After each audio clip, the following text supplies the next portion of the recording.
একেবারে তাহতা সারা পর্যন্ত ওরা দুনিয়ার সামান্য সম্পদের অফার করেছিল, আর আমি আল্লাহ আরশে আজিমে উঠাইয়া গোটা জগতের সব সৃষ্টিটাকে আপনার পায়ের তলার জুতার নিচ দিয়া আমি আল্লাহ হাদিয়া করে দিলাম।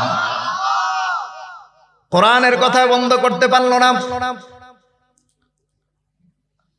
এবার ওরা চিন্তা করলো মুহাম্মাদুর রাসূলুল্লাহরে কেমনে ঠেকানো যায়।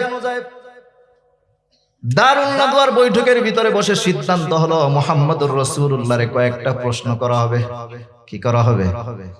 কিছু প্রশ্ন করা হবে। ওই প্রশ্ন এমন প্রশ্ন যেই প্রশ্নের উত্তর নবী দিতে পারবে না। আপনারা বলেন আমার নবী দিতে পারবে কি পারবে না? ওরা চিন্তা করলো নবীরে আটকাইতে হবে, যেমনি হোক আটকাইতে হবে। এখন প্রশ্নটা কি করবে সেটাও খুঁজে পায় না।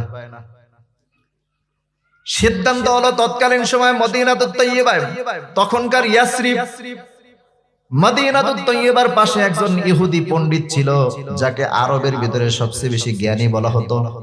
ওই লোকটার কাছে তারা একটা দল পাঠাইলো।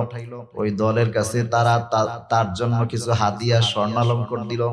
দেওয়ার পরে এরপর গিয়ে বলল, আমাদের দেশে একজন নতুন লোক আসছে যে বাপদাদার ধর্মের মধ্যে চুনকালি মারছে, এমনকি নতুন একটা ধর্মের কথা বলতেছে, নিজের নবী দাবি করতেছে। এই কথা বলার পরে বলতেছে